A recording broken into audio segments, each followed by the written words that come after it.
23 dead, dozens more injured.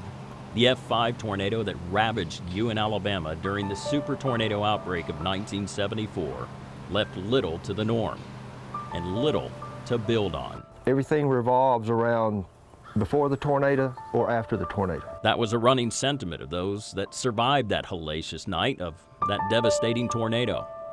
While many were knocked down, the community was never knocked out. Everyone in this town at that time was affected by the storm. My sister and myself's life.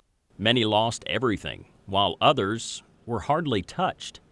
But the recovery began immediately. It was neighbor helping neighbor. While tornadoes raked the entire eastern U.S. that night, a small town like Guin didn't get the attention right away. The coverage and all of what had happened, it was slow to get out.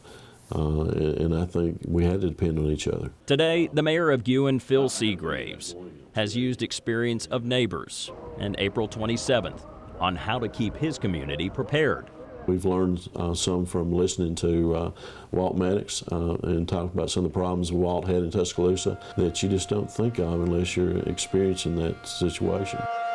With the addition of a life-saving tornado siren system now installed, the city has gone a step further. There's many storm shelters now. That was not here in '74. That's one thing. The communications now is much improved. Growth is ahead for Guin. The new Corridor X I-22 has helped make the city more accessible than ever. Seagraves continues to lure business and growth for the county seat of Marion County.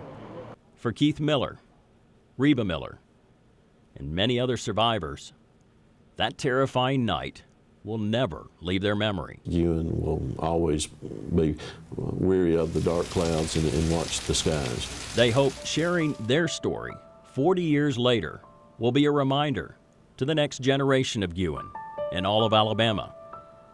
Those lost that night may be gone, but will always be remembered with their names chiseled in stone on Main Street.